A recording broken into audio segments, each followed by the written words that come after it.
창세기에 보면 사람을 만들어준 후에 하나님께서 사람에게 맨 처음 하신 일이 뭐죠?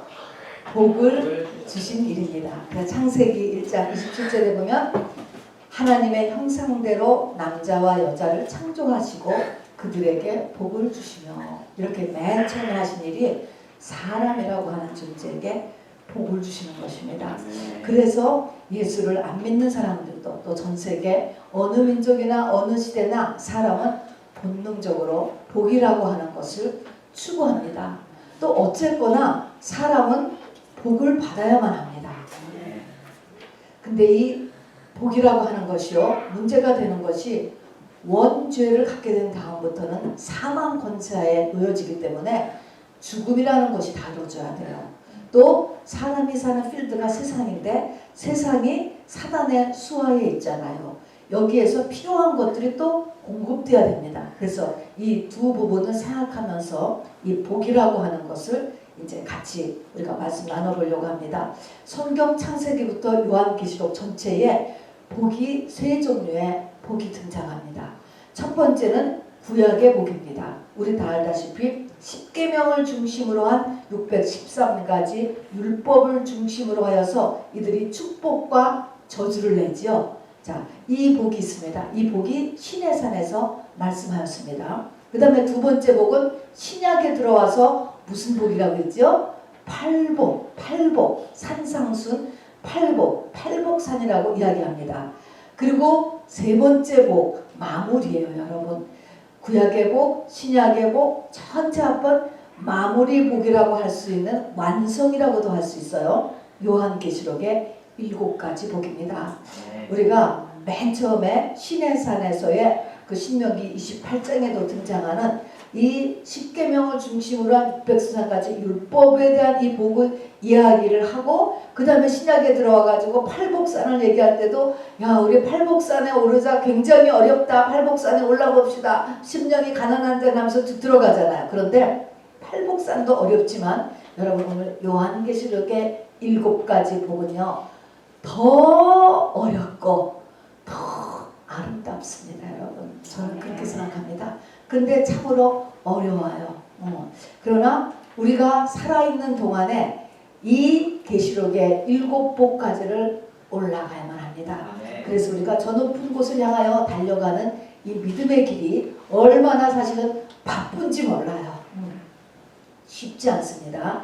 이 요한계시록은 복의 완성인데요. 이 7가지 복을 우리 오늘 이 주보의 별지의 카렌다 뒷면에 보면은 있습니다. 그러니까 이것을 보시면서 여러분이 한번 7가지 복을 한번 줄을 한번 이렇게 거보시기 바랍니다. 그래서 일부러 밑줄을 안 긋거든요. 여러분 이렇게 줄을 한번 거보세요. 맨 첫 번째 복은 어떤 복일까요? 한번 보세요. 이 예언의 말씀을 읽는 자, 듣는 자, 그 가운데 기록한 것을 지키는 자는 복. 복까지 한번 비춰보세요. 아, 하나님의 말씀, 특별히 요한계시록 포함하여 말씀을 읽고 듣고 지키는 자가 복이다.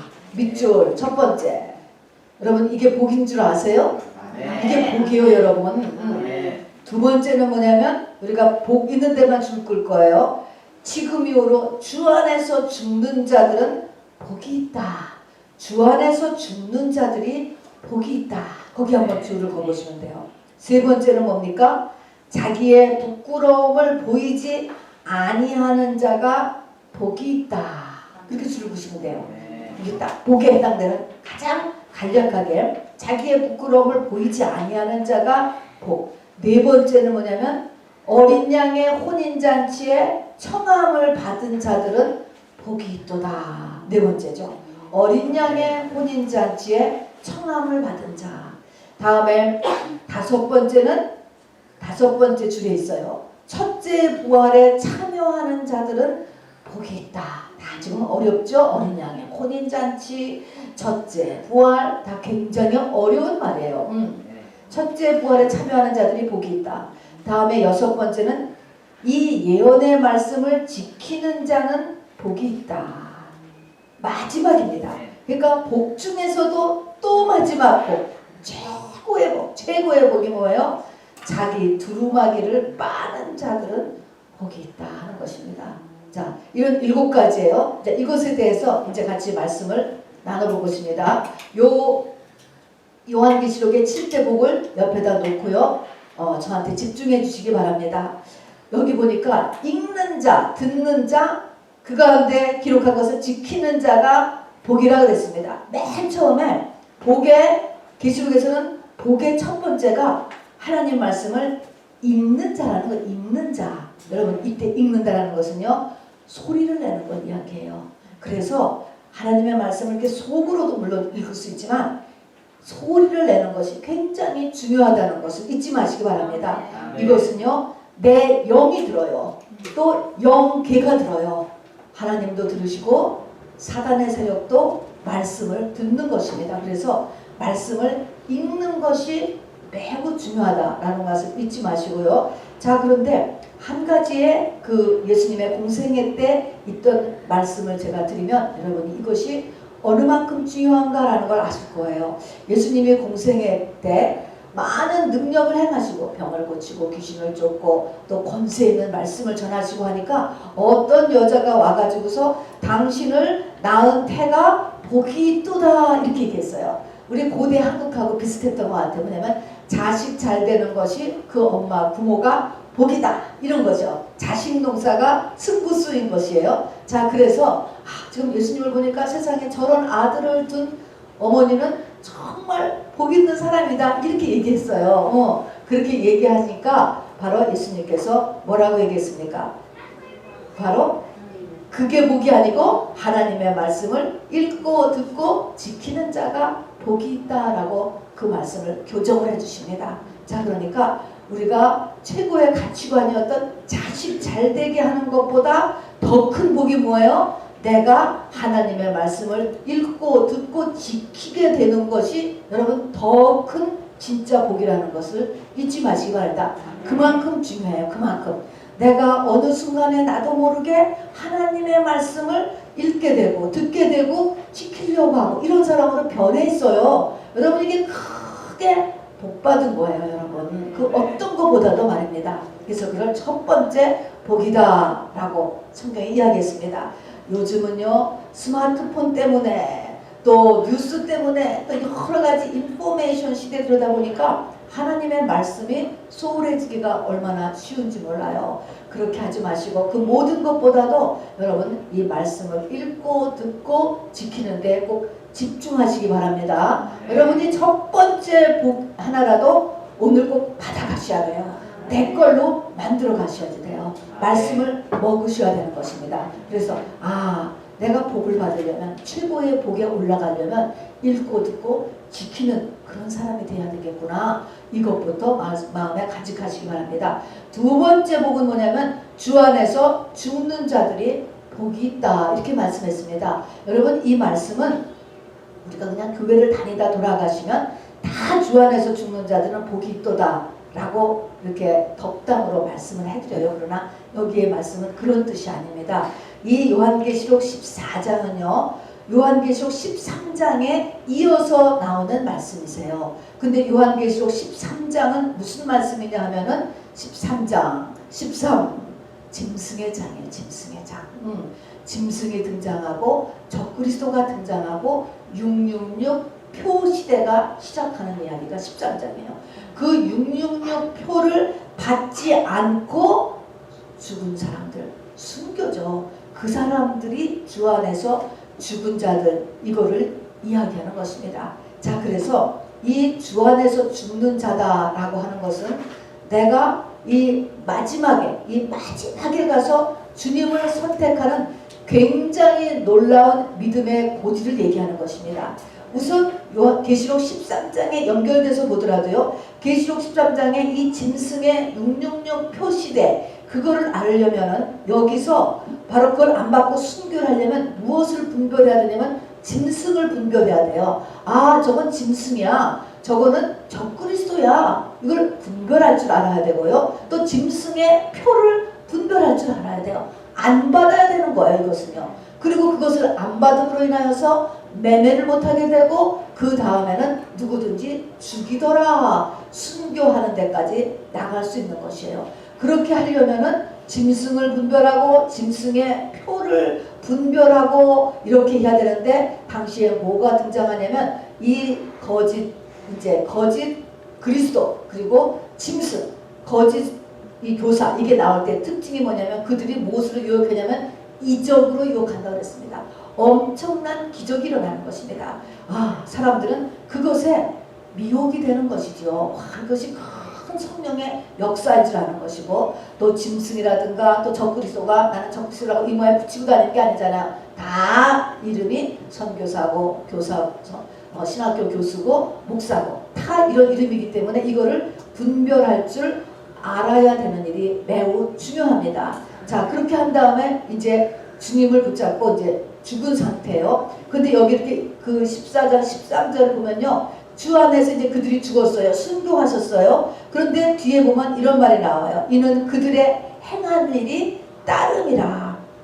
이는 그들의 행한 일이 따름이라 하시더라. 성령께서 그런 말씀을 하시는 거예요. 이게 무슨 말일까? 우리가 흔히 생각하면 죽으면 끝인 줄 알아요. 죽으면 끝. 근데 죽으면 끝이 아니고 그 사람이 죽기 전에 어떻게 죽었는가, 그것이 그 행한 일이 뒤에 쫓아온다는 거예요. 그래서 죽기 전에, 바로 죽기 전에 이 주 안에서 죽을 수 있는 것이, 그런 그 준비가 우리에게 필요하다는 것입니다. 성경에 보면 마지막 전쟁이, 인류의 마지막 전쟁인 아마겟돈 전쟁이라는 것이 있습니다. 이 아마겟돈 전쟁은요, 예수님과 예수님을 지지하는 군대와 이 세상의 모든 반기독교적인 군대와의 전쟁이는 아마겟돈 전쟁이라고 하는 거예요.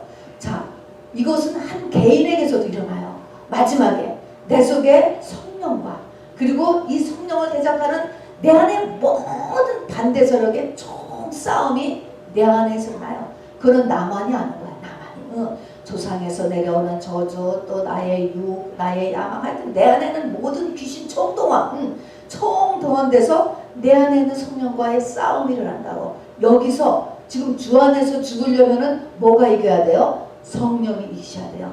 내가 그쪽을 택해야 된단 말입니다. 이게서 이 주 안에서 죽는 것, 여러분 그렇게 죽어야지만 그들의 행한 일이 따른다. 그 뒤에 뭐가 따른다는 거야. 근데 지면 안 되는 거예요.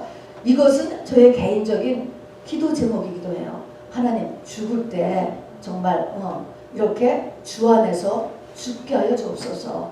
이 싸움에서 내가 지지 않게 해달라, 이것입니다.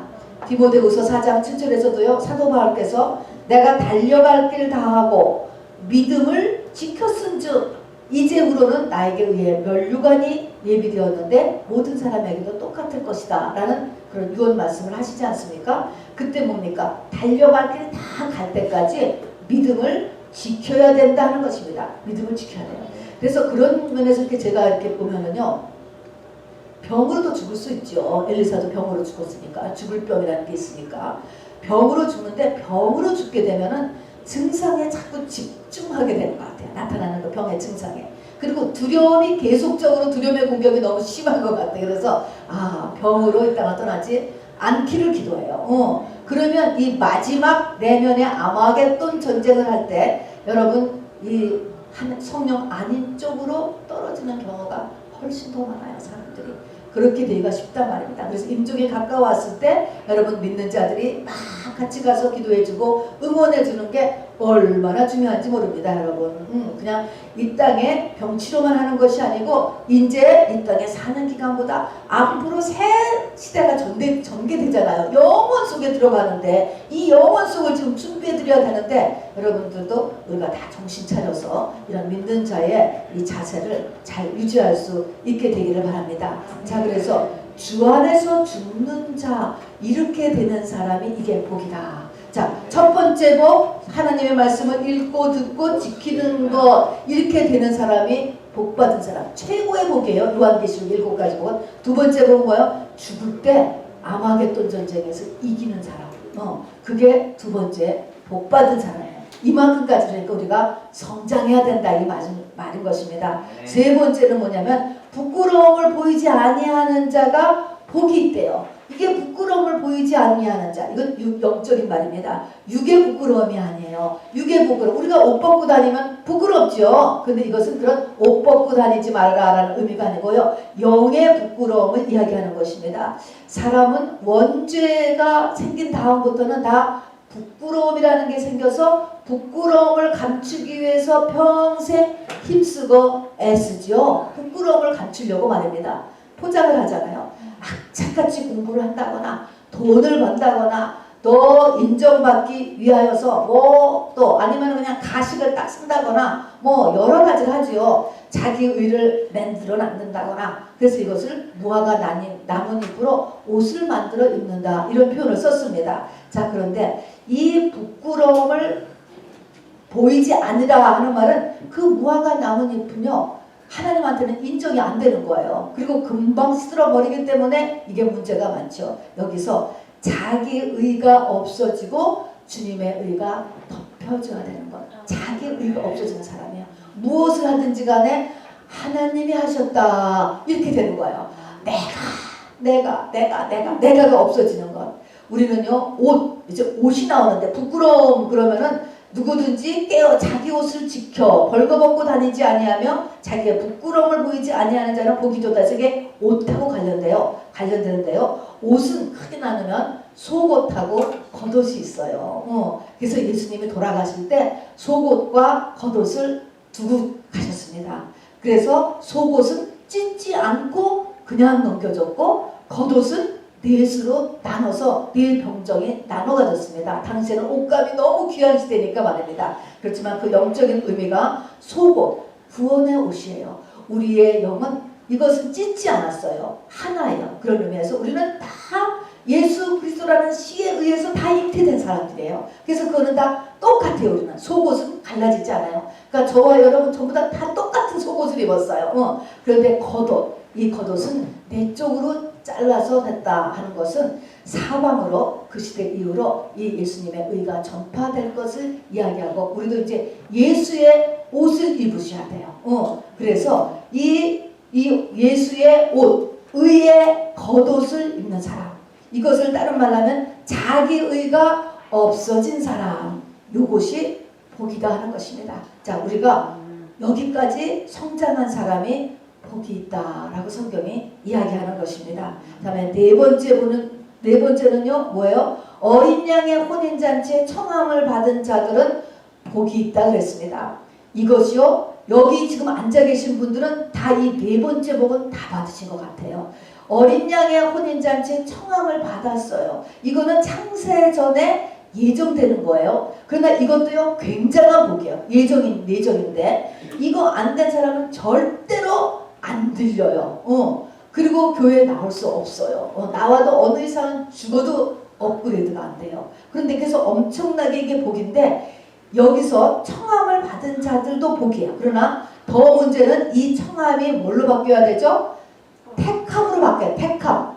청함에서도 이 청함을 계속적으로 받아들여서 이 청함에서 택함으로 바뀌는 것이 이제 뒤에 가면 나오는데 거기까지 가야지만 됩니다. 네. 자, 마태복음 22장에 보면요. 이 어린 양의 혼인잔치에 청함을 받았는데 오지 않는 이런 사람들 때문에 이 주인이 얼마나 속 썩는가라는 것이 계속적으로 나와요. 마치 여러분들 교회 나오세요. 예배 나오세요. 그렇게 얘기를 해도 이런 핑계로 안 나오고 저런 핑계로 안 나오고 저는 계속 그 심정이 그럴 때마다 이해가 돼요. 마태복음 22장에 보니까 주인이 소와 살찐 짐승을 잡고 이 모든 것을 다 갖췄다고 그랬는데 오라고 하니까 어떤 사람은 자기 밭에 가봐야 된다. 또 어떤 사람은 자기 사업차 가봐야 된다. 이렇게 얘기를 해요.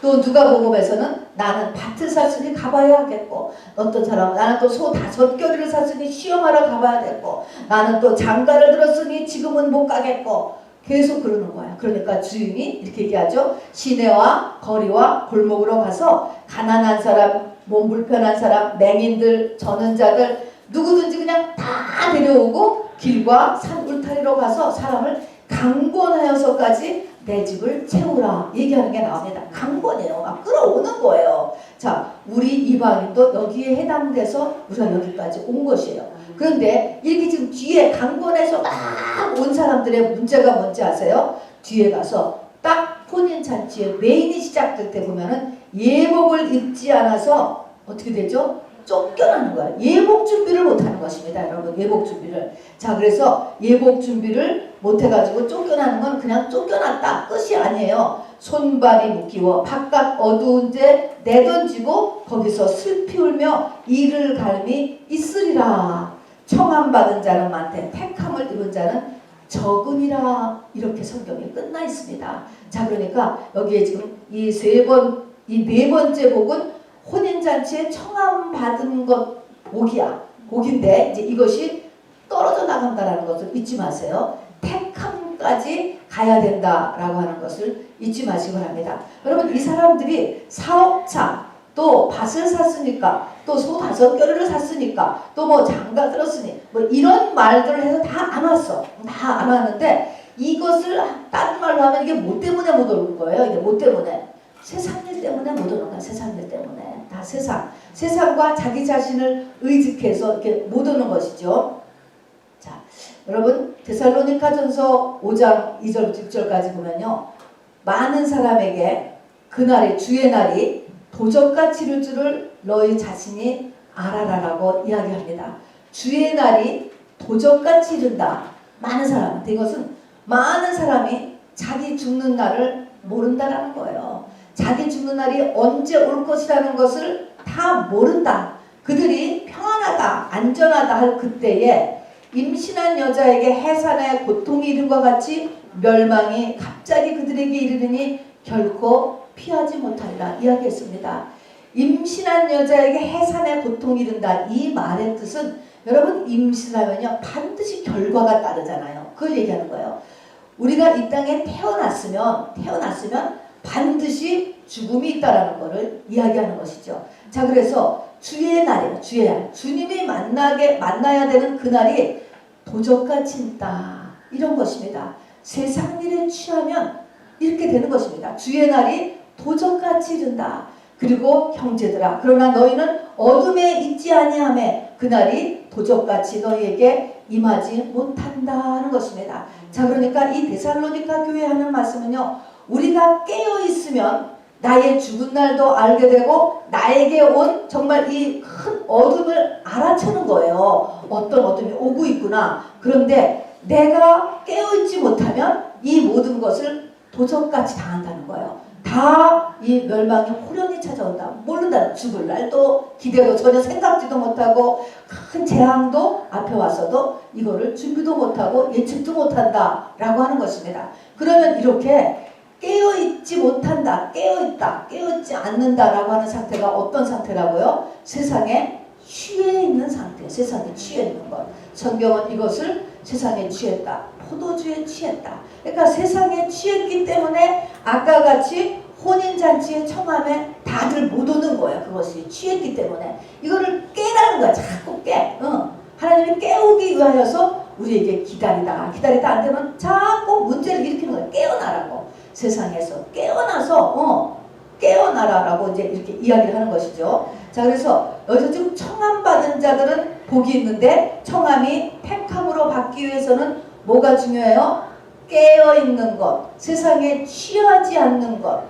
노아시대 같이 먹고 마시고 시집가고 장가가고 사고 팔고 하나도 나쁜 것이 아니고 다 건전하고 좋은 것이에요.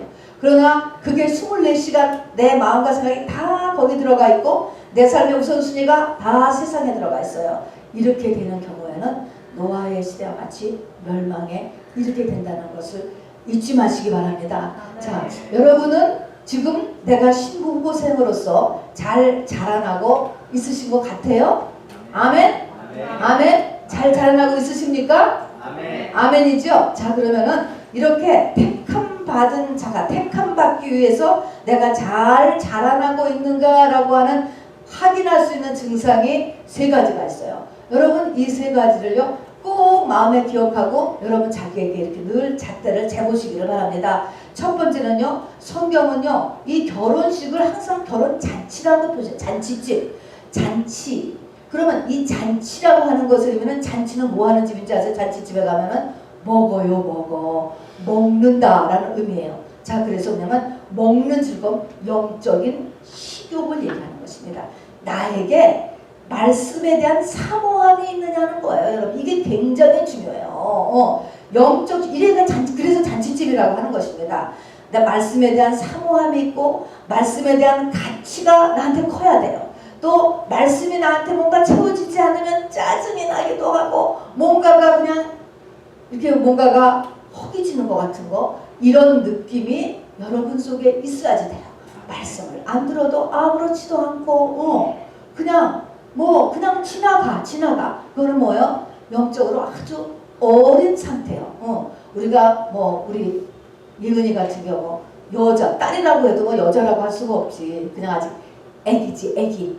그런 것처럼 영적으로 속사람이 어리면 이렇게 사모하지 않아요. 남자를 그리워하지 않지. 한 15, 6해야지 남자를 그리워하는 거가 말씀을 그리워하는 거, 말씀을 사모하는 거, 갈급해하는 거. 여러분, 이것이 성장의 징표예요. 그리고 그게 가치를 둬줘야 되는 거야. 그 말씀에. 이것이 내 속에 있는가라는 것을 반드시 보셔야지 돼요. 두 번째는요, 우리가 신부가 된다라고 하면요, 신부라는 것은 성경은 아내라고도 표시해요. 아내다. 그러면은 아내, 그러면 남편과 아내죠. 남편과 아내는 둘이 하나라고 이야기했습니다. 남편이 머리고 여자가 몸이야. 그러면 몸과 머리는 같이 다니게 되겠죠. 하나란 말이에요. 같이 다닌단 말이에요. 그러면은 이 같이 다닌다 이런 말이면 내가 신부로 잘 자라고 있다라고 하면은 내한테 어떤 생각과 마음이 자꾸 드냐면 남편이 원하는 대로 해야지, 그렇게 하고 싶은 마음이 자꾸 일어나요. 그게 무슨 말이냐면 무엇을 하든지 간에 이게 하나님의 뜻일까 아닐까, 내 뜻대로 마옵시고 아버지의 뜻대로 되기를 원하나이다. 이런 것처럼 하나님은 어떻게 하기를 원하실까, 하나님은 내가 어떤 결정을 하기를 원하실까, 계속 이 생각이 나한테 들어와야 되는 거예요. 들어오면서 가능하면 아니야, 하나님의 뜻대로 해야지, 하나님의 뜻대로 해야지. 이것이 큰 일만 정하는 게 아니에요. 아주 작은 일에서부터 늘 하나님이 무엇을 기뻐하실까, 이게 하나님이 무엇을 기뻐하실까가 뭐예요? 내 머리가 무엇을 기뻐할까, 내 남편이 무엇을 기뻐할까. 이것이 성숙한 사람의 이 내면의 모습. 그러니까 이거를 늘 생각을 해서 그쪽을 내가 좀 마음에 안 느껴도 쫓아가는 사람, 이런 사람이 지금 신부로 지금 이렇게 커가고 있는 사람이에요. 세 번째는 뭐냐면요, 우리가 이 선악과를 먹었잖아. 이게 원죄인데, 이 선악과를 먹으면서 어떤 저주가 인류에게 임하냐면은 네가 정령 죽으리라 하는 것입니다. 사망이 우리에게 임했어요. 사망 권세가 우리가 이 땅을 떠날 때까지 계속 사망 권세가 역사합니다. 여기서 신부가 된 사람일수록 사망 권세, 나에게 임하는 사망 권세를 내가 매니지를 할 수 있어야 돼. 이 사망 권세는요, 죽을 때까지 쫓아와요. 어떤 사람에게도 쫓아와요. 다. 이 땅에 있는 동안, 육을 지니고 있는 동안에는 이게 사망 권세가 역사한다고. 근데 이것을 어떻게 해요? 무슨 일이 하나 터졌다고 죽느니 살아니 다 때려 없는 것이 아니고요, 매니지를 하라고. 감옥에 들어가 있어도 사도 바울같이 항상 기뻐하라, 오히려 그렇게 얘기할 수 있는 사람이 있잖아요. 그런 것처럼 이 사망 권세는 병도 포함되고 사건도 포함되고 여러 가지 재난도 다 포함되는 게 사망, 우리가 다 죽을 일이에요. 죽겠다라는 일들이 나에게 일어났을 때 이거를 내가 매니지하는 거예요. 견뎌내고 이겨내고 이렇게 할 수 있는 힘이 있는 자, 이게 다 성장한 사람이에요. 견디는 거예요. 견뎌. 여러분에게 영적 식욕이 있는지, 두 번째는 하나님의 기뻐하시는 쪽을 항상 여러분이 생각하고 택해가고 있는지, 세 번째는 사망 권세가를 내가 매니지를 하고 있는지, 이것 때문에 못 살겠다고 그냥 디프레스에 빠지고 다 들러 없는지. 여러분, 이것이 이제 내가 지금 어느 만큼 커가고 있는가 징표라는 것 잊지 마시고요. 자, 그래서 더욱더 다른 박질 하시기 바랍니다. 다섯 번째 복입니다. 다섯 번째 복은 첫째 부활에 참가하는 자들입니다. 첫째 부활에 참가한다. 첫째 부활에 참가하는 거나 첫째 부활에 참가하는 거나 새 예루살렘 성에 들어가는 거나 예수님의 신부가 되는 거나가 똑같은 거예요. 그 위치가 똑같은 것인데 특별히 첫째 부활 요렇게 표현을 한 이유는 여기 보니까 첫째를 부활하는 사람에게는 무엇이 일어나냐? 심판하는 권세가 일어나고 있고 두 번째는 천년왕국에서 왕노릇한다라고 하는 이 베네핏을 써놓으셨어요. 여러분 이것이 별로 뭐 탐이 안 날지 모르겠지만 여러분 이것을 믿음으로 받아들인다면요 굉장한 거예요. 심판하는 권세가 주어진다. 이 땅에 살 때 우리들에게 심판하는 권세가 있어요. 대부분이 환난을 당하다 보니까 돈이 없고 병들고 또 학력이 없고 또 이러다 보니까 남을 심판을 못해. 주눅이 들고 그냥 당하고만 살지 남을 자지우지 못하는 거예요. 이것은 이렇고 저건 저렇고 너는 잘했고 너는 여기 앉고 너는 저기 이렇게 딱딱하는 거가 이 권세가 주어진다는 거예요. 두 번째는요 왕노릇을 한다는 거예요. 왕은 지금의 대통령이죠. 얼마 전에 대한민국에서 5년짜리 하는 대통령 뽑았잖아요. 이 지구상에서 쬐끄만 나라에 그것도 또 임기 5년짜리 대통령 뽑는데 얼마나들 고생을 하고 얼마나 전력을 다하고 그래서 취임식을 하셨잖아요. 자 그런데 그거를 보면서도 저는 그런 생각이에요. 만일에 임기가 1000년이라면 어떨까? 1000년. 임기 5년인데 정말 1000년 해놓으면 막 뒤집어지겠지. 근데 임기가 1000년이에요. 우리는요. 1000년이고 그거 끝난 다음에 그 다음에는 천국에 가서 계속적으로 왕노를 하는 거예요. 근데 일단 한번 1000년을 해보는 거예요. 1000년. 여러분 이거 굉장한 거예요. 그것도 대한민국까지 조그만 그런 지구상의 한 나라가 아니고 온 우주의 왕이에요. 온 우주의 왕. 그런 상태로 우리의 신분, 나의 신분이 변화된다. 여러분 생각해 상상하시고 믿음이 우리를 확증해 줄 수 있기를 바랍니다. 이것이 첫째 부활의 복입니다. 다음에 여섯 번째 복은 뭐냐? 여섯 번째 복은 바로 내가 속결이니 두루마리의 예언의 말씀을 지키는 자. 이게 첫 번째 거하고 비슷하죠. 그러나 이때의 예언의 말씀을 지키는 자라는 것은 이 두루마리의 예언의 말씀을 지키는 자는 복이 있다는 이 두루마리의 예언의 말씀은요. 이 두루마리 요한계시록에 써서 보낸 말씀들이에요. 그러니까 앞에 그냥 말씀은 성경 전체이지만 이것은 요한계시록에 써서 7교회 보냈잖아요. 요한계시록 2장 3장에 있는 7교회 하시는 말씀입니다. 그 말씀을 여러분 잘 읽어보면 이 가운데 내 모든 게 사실은 다 들어가 있어요. 제가 크게 한 가지씩만 얘기하면은 에베소 교회라는 곳에는 너는 첫사랑을 잊어버렸다 이렇게 얘기했으면 첫사랑을 내가 지금 빨리 바로 이거를 회복해야 되는 거예요. 이렇게 하는 사람이 복이 있다는 것입니다. 그래서 첫사랑을 잊어버렸다. 서머나 교회라는 교회는요. 환난과 궁핍과 비방과 사단의 역사가 계속됐는데 그 모든 것을 하나님이 다 아신다는 거예요. 두려워 말고 죽도록 충성하라. 여러분 이거 굉장한 것입니다. 이것을 하나님이 고만해 줄 게가 아니고 계속 그렇게 나가는데 두려워 말고 죽도록 충성하라. 하나님의 리스폰스 했을 때가 있으니까 계속해라 라고 이렇게 이야기하는 사람도 있단 말입니다.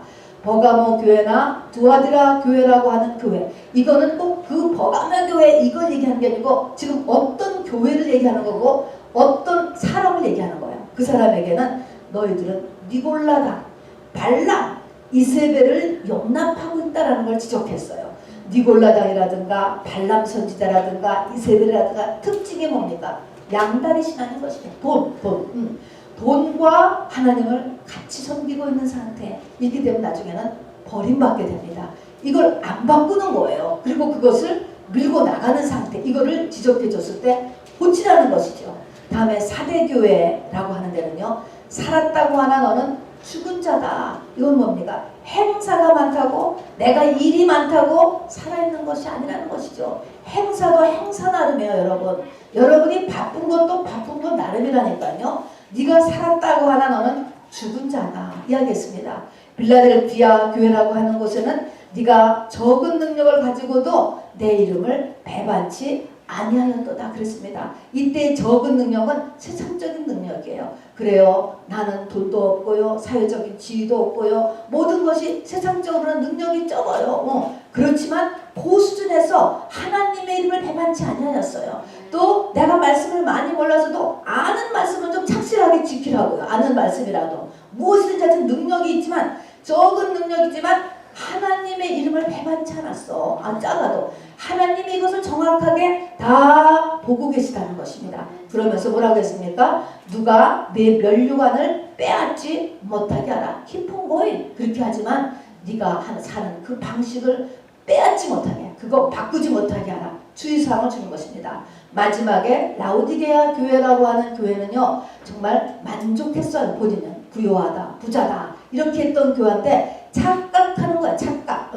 너 스스로 착각하고 있구나. 네 공고한 것과 가난한 것과 눈먼 것과 네 벌거벗은 것을 알지 못하는도다. 착각의 사람이에요. 이런 사람의 특징은 하나님을 예수님이 문 밖에 서 있다는 거야. 자기 마음 문 밖에. 그래서 예수님이 문 밖에 두드리고 있어. 예수님과 내가 하나 되지 않아. 나는 나고 예수님은 예수님이야. 요런 상태. 요렇게. 그러니까 나는 나대로 있다니까요. 요런 것들을 지금 고치라고 이야기하는 거예요. 그래서 이렇게 하기 위해서는 세 가지가 네가 있어야 돼요. 들을 귀가 있어요. 들을 귀. 성령이 교회들에게 하는 말씀을 들을지어다. 이 말을 하는데 이게 하나님이 나에게 하는 말인 줄을 못 알아듣는 거예요. 못 알아. 들을 귀가 있어야 되고 그 다음에 하나님이 네 모든 형편을 지금 다 알고 계셔. 다 알고 있다는 것을 내가 알아야 된다는 거야. 그 다음에 이기는 자가 돼야 돼요. 이거는 내가 싸워야 되는 것입니다. 이 세 가지가 할 수 있어야 이것이 이 여섯 번째 복인 이 예언의 말씀을 지키는 자는 복이 있다 하는 것입니다. 여기까지 우리가 잘 알아야 돼요. 귀가 좀 열리고 늘 귀가 열리고 그리고 하나님의 안 계신 것이 아니고 다 알고 계시다는 걸 알으셔야 돼. 지금 내 형편은. 그런데 내가 이겨야 돼요. 돌아가는 대로 물 흐르는 대로 쫓아갔다가 지는 거예요. 그래서 이기는 자가 되라라고 하는 이 일곱 교회마다 이 세 가지의 말씀을 내가 마음에 꼭 간직하고서 여기에는 일곱 교회에 하나님께서 책망하신 것, 권면하신 것 이런 것들을 살펴보면 이 땅에 성령 받은 모든 사람의 모습이 여기에 다 들어가 있어요. 이거는 잘하는 거구나. 이거는 내가 고쳐야 되는 거로구나. 이거는 키폰 고잉 해야 되는구나. 이거는 참아야 되는구나. 이런 것들을 우리가 계시록 2장 3장을 보고서 우리가 배우는 것. 이것이 여섯 번째 복입니다. 자, 저는요 지난주에 참 좋지 않은 글을 한번 읽었는데요. 코로나 이후에 캐나다가 굉장히 리버럴 하거든요. 사실은 캐나다에서 목사님들이 어떤 그룹의 목사님들이 양심선언을 했는데 그 그룹의 목사 50%가 어떤 양심선언을 했느냐. 하나님이 있는지 없는지 나는 개런티할 수 없다 라는 것입니다. 그러나 나는 목사직을 계속할 것이고 교회도 계속할 것이다. 이렇게 했다는 거예요. 여러분 그러니까 이 코로나 이후로 얼마나 더 이 믿음이 흩어졌는가라는 것을 우리는 알 수 있죠. 그리고 거기에 속해 있는 성도들은 다 어떻게 했어요? 똑같죠. 믿음이라는 거는 전해지는 거거든요. 영적인 것은요. 그러는데 목회자들이 하나님이 뭐 이렇게 50% 목회자의 50%가 이렇게 흔들린다라고 하는 것은 전체가 지금 막 흔들리는 거나 다름이 없을 것입니다. 여러분. 자, 하다못해 귀신들도 믿고 떠는데 이제는 귀신만도 못한 믿음 상태가 전부 된 것입니다. 여러분. 자, 마지막 복이에요. 이제 일곱 번째 마지막 복. 계시록 22장 14절. 이것이 최고의 복은 어떤 분일까? 최고의 복은 두루마기를 빠는 자의 복이에요. 두루마기를 빠는 자. 그리고 두루마기를 빠르면 어떤 일이 일어나요? 생명나무에 나간다는 거예요. 생명나무는 어디에 있던 거죠? 에덴 동산에 있던 거예요. 에덴 동산에 있는 생명나무가 뭘로 막아놨지요? 화염검으로 막아놨었잖아요. 그러니까 이거는 화염검을 뚫는 거구나. 굉장하네. 화염검을 뚫어? 어떻게 화염검을 뚫지? 두루마기를 빨음으로써 화영검을 뚫는 것입니다. 그리고 이 화영검을 뚫으면 생명나무에 들어가고요. 생명나무, 에덴에 있는 그 생명나무에 들어가는데 거기에 들어가는 문이 있대. 문들을 통하여 성에 들어갈 권세를 받으려 함이로다 그랬습니다. 그래서 이 문이 뭐냐면 우리가 이야기하는 열린 문이에요. 열린 문. 열린 문. 이것이 우리가 지금 이 새 예루살렘 성에 들어가는 문, 또 에덴에 들어가는 문이 닫혀 있어요. 이 문이 통과할 수 있는 거예요. 그래서 새 예루살렘 성에 들어가는 것이죠. 자, 그러면은 두루마기를 빠는 자, 도대체 두루마기를 왜 빨까? 이거 다 영적인 말입니다. 이 두루마기를 계시록 7장 그 앞에 가서 보면은 흰옷 입은 자들이 똑같이 나와요. 근데 이 흰옷 입은 자들이나 흰옷이나 두루마리나 세마포나 예복이 똑같은 것입니다. 결혼 예복이. 근데 그때 계시록 7장에는 이 두루마기 빠는 자들이 어디서 나오냐면은 큰 환란에서 나온다는 거예요. 자, 그래서 큰 환란에서 나오는데 큰 환란에서 나오면서 뭘 하느냐? 회개한다. 뭐에 빨아요? 빨래비누가 뭐냐면 바로 주님의 보혈이에요, 여러분. 자, 그래서 와, 그러고 보니까 어떻게 화영검을 뚫고 에덴으로 들어가느냐 하니까 이 화영검을 뚫고 가는 데는 환란과 회개로 가는 거예요, 여러분. 자, 그래서 하나님께서 어려움을 주시고 이 어려움 속에서 어린 양의 피에 자기 옷을 빨아야 되는구나, 이것입니다. 이게 가장 중요한 이 복의 비밀인 거예요. 그 미국의 어느 목사님 가운데 암을 낭비하지 말라, 고난을 낭비하지 말라, 이렇게도 책도 쓰시고 말씀도 전한 분이 계세요. 하나님이 우리에게 고난을 주시는 거예요. 근데 이 고난에서, 이 고난 가운데서 회개를 찾아야 되는 거예요. 근데 이 회개가 얼마나 어려운지 몰라요. 이 회개라고 하는 것은요, 창세기부터 오늘 요한계시록 맨 22장까지를 다 달려와야 이 회개가 나와요. 저도 생각을 해보니까요, 지난 20년 동안 굉장히 많은 고생을 했는데, 정말 많은 고생을 했어요. 근데 왜 그렇게 회개는 조금밖에 못했을까? 제가 그렇게 되돌아보게 돼요. 그만큼 이 회개가 안 되고 어려운 거예요. 회개를 하려면 반드시 성령이 있으셔야 돼요. 그 다음에 말씀이 있어야 돼요. 그 다음에 기도가 있어야지 돼요. 이게 되지 않으면 절대로 죄가 나한테 드러나지지가 않아요. 딱 내 속에 딱 나하고 같이 내가 돼 있어. 내가 되기 때문에 떨어지지가 않아요. 회개라고 하는 말은 굉장히 흔한 말이에요. 그러나 내가 회개를 할 수 있는 거는 굉장한 능력이에요. 최고의 능력이 회개를 할 수 있는 능력이에요, 여러분. 자, 그래서 바로 이 회개에는 반드시 예배 참석해야 돼요, 여러분. 그리고 성경 보면 말씀을 모르고 무슨 회개를 해요, 우리가. 여기에 말씀 없이 죄지를 건덕지는 여러분 하나도 없을 거야, 죄진 거. 그 다음에는 기도 생활해야 돼요.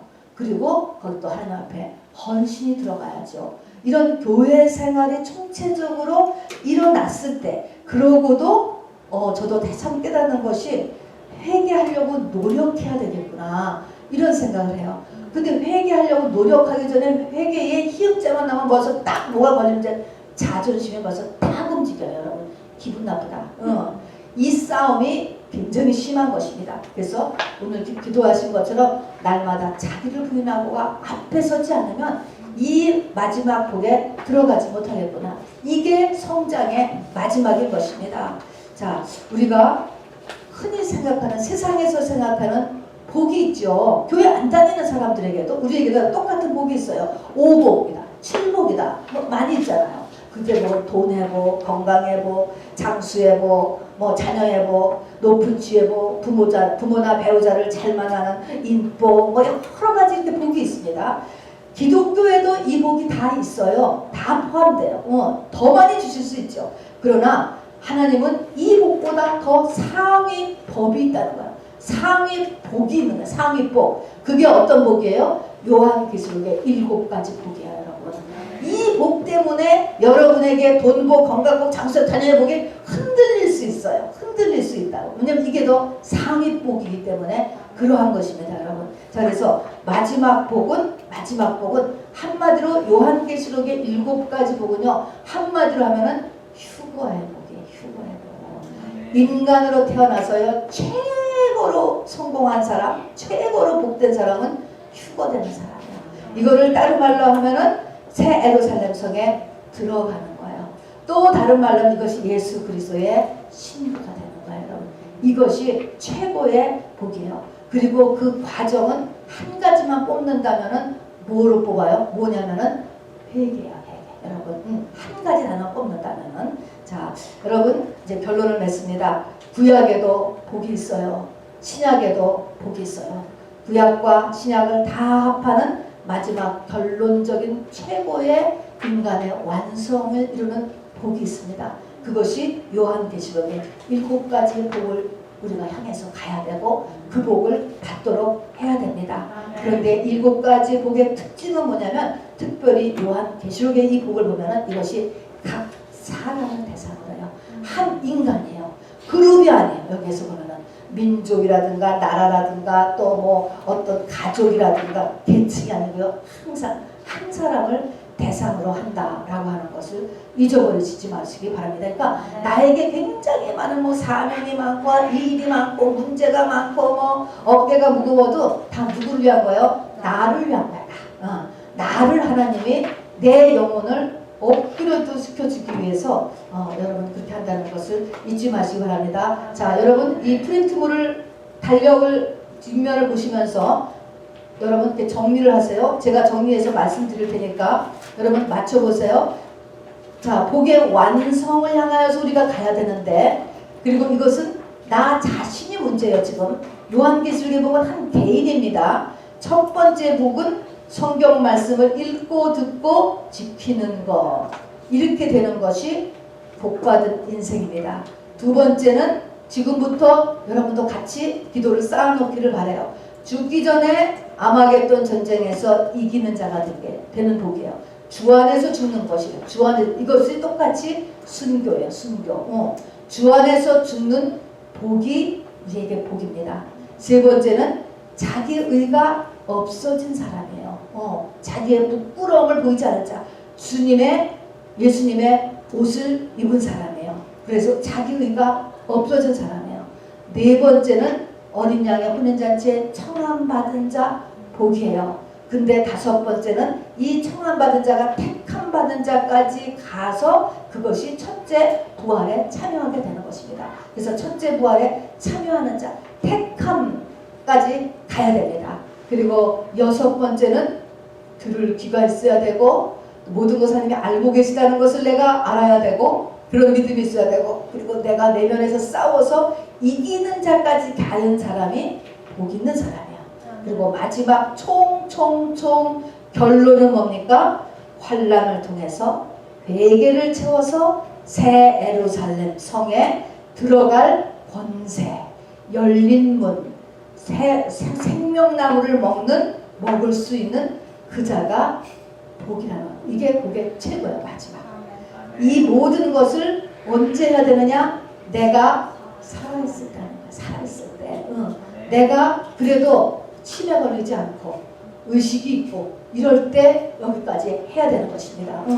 우리 살아있을 동안에 이것이 우리가 올라가야 될 고지고요. 오늘도 이것을 향하여서 달려가면 그의 나라와 그의 의를 구하면 영혼이 잘 되면 범사가 잘 되고 강건한 이 땅에 5복, 7복, 9복 다 하나님께서 주신다고 약속했습니다. 이 땅의 모든 것은 다 하나님의 자녀를 위하여서 만드신 것이고 누리도록 하나님께서 해놓으신 것이라는 것도 잊지 마시기를 바랍니다. 순서가 뒤바뀌면 절대로 안 되죠. 자, 우리 이 시간에 마지막 제가 힘차게 올리겠습니다.